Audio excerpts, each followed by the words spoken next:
2014 ശേഷം വള്ളംകളിയുടെ ഈറ്റില്ലമായി കൈനഗിരിയുടെ ഹൃദയഭാഗത്തേക്ക് ഒരു കപ്പ് കൊണ്ടുവന്നിട്ടില്ലായിരുന്നു. അപ്പം വില്ലേജ് ബോട്ട് ക്ലബ്ബ് കൈനഗിരി അതിന് മുൻകൈ എടുത്തപ്പോൾ അതിൻ്റെ ലീഡിംഗ് ക്യാപ്റ്റനായി നിന്ന് കൈനഗിരിക്ക് ആലപ്പുഴ ജില്ലയ്ക്ക് ഒരു കപ്പ് നേടിക്കൊടുക്കാൻ കഴിഞ്ഞു എന്നുള്ളതിൽ എനിക്ക് വലിയൊരു അഭിമാനമുണ്ട്. എല്ലാവർക്കും വിജയം അവകാശപ്പെട്ടതാണ്.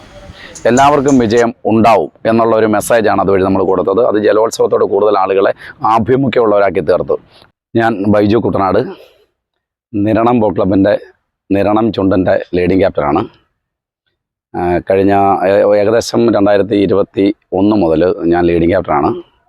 ഇത്രയും വർഷത്തെ ഒരു എക്സ്പീരിയൻസ് ലീഡിംഗ് ക്യാപ്റ്റൻ എന്നുള്ള നിലയിലുണ്ട്. വിവിധ വള്ളങ്ങളിൽ വിവിധ ക്ലബ്ബുകളെ പ്രതിനിധീകരിച്ച് നെഹ്റു ട്രോഫി അടക്കമുള്ള വിവിധ ജലോത്സവങ്ങളിൽ പങ്കാളിയായിട്ടുണ്ട്. ഏകദേശം 70ഓളം ട്രോഫികൾ, അത് ഓടി വള്ളത്തിൽ, അതായത് ഇരുട്ടൂട്ടി വള്ളത്തിൽ, അതുപോലെ തന്നെ വെപ്പ് വള്ളത്തിൽ, അതുകൂടാതെ തന്നെ ചുണ്ടൻ വള്ളത്തിലൊക്കെ ആയിട്ടാണ് നിരവധി ജലോത്സവങ്ങളിൽ പങ്കെടുത്തിട്ട് നേടിയെടുത്തിട്ടുള്ള അതൊരു എക്സ്പീരിയൻസ് ഉണ്ട്.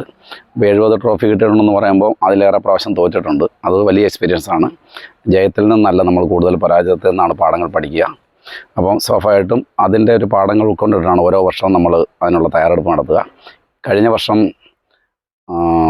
നമുക്ക് വില്ലേജ് ബോട്ട് ക്ലബിൻ്റെ ലീഡിംഗ് ക്യാപ്റ്റനായി നിന്നുകൊണ്ട് വിയപുരം ചുണ്ടനെ വിജയത്തിലെത്തിക്കാൻ കഴിഞ്ഞു.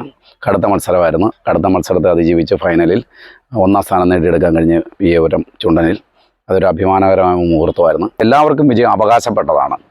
എല്ലാവർക്കും വിജയം ഉണ്ടാവും എന്നുള്ള ഒരു മെസ്സേജാണ് അതുവഴി നമ്മൾ കൊടുത്തത്. അത് ജലോത്സവത്തോട് കൂടുതൽ ആളുകളെ ആഭിമുഖ്യമുള്ളവരാക്കി തീർത്തു.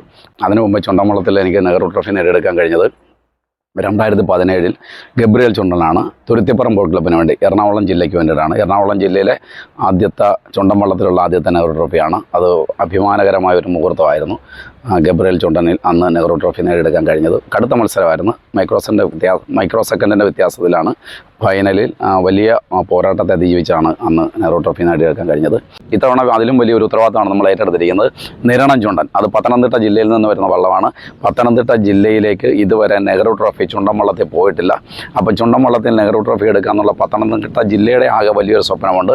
നിരണം ചുണ്ടനെ ഇഷ്ടപ്പെടുന്ന, അതിൻ്റെ ക്ലബിനെ ഇഷ്ടപ്പെടുന്ന ഒരുപാട് ആരാധകരുണ്ട്. അവരുടെ എല്ലാം വലിയൊരു ആഗ്രഹമാണ്, ഈ ജലോത്സവത്തെ സ്നേഹിക്കുന്നവരുടെ ആഗ്രഹമാണ് ഈ നിരണം ചുണ്ടൻ ട്രോഫി എന്നുള്ളത്. ആ ഉത്തരവാദിത്തം ഏറ്റെടുത്തുകൊണ്ട് ഞങ്ങൾ നല്ല ചിട്ടയായ പരിശീലനം നടത്തിക്കൊണ്ടിരിക്കുകയാണ്. നല്ല കഠിനാധ്വാനം നടത്തുന്നുണ്ട് നമ്മുടെ കുട്ടികൾ. അതിൻ്റെ റിസൾട്ട് ഉണ്ടാവും എന്നുള്ള വലിയ പ്രതീക്ഷയാണ്. ഇത്തവണ പുന്നമട കായലിൽ അത്ഭുതം സൃഷ്ടിക്കാൻ കഴിയും. ഇതുവരെ നെഹ്റു ട്രോഫി നേടിയെടുക്കാൻ കഴിയാത്ത പത്തനംതിട്ട ജില്ലയ്ക്ക്, ആ ജില്ലയെ പ്രതിനിധീകരിച്ച് വരുന്ന നിരണം ചുണ്ടന് ഇത്തവണ നെഹ്റു ട്രോഫി പണ്ഡിറ്റ് ജവഹർലാൽ നെഹ്റുവിൻ്റെ കൈവിരൽ സ്പർശമേറ്റ ഓളപ്പരപ്പിലെ ഒളിമ്പിക്സിൻ്റെ ജേതാവിന് ലഭിക്കുന്ന ആ വെള്ളിക്കപ്പ് നേടുമെന്നുള്ള ഉറച്ച വിശ്വാസമുള്ള പരിശീലനത്തിലാണ്. അതിനെല്ലാവരുടെയും പിന്തുണയും പ്രാർത്ഥനയും അഭ്യർത്ഥിക്കുകയാണ്.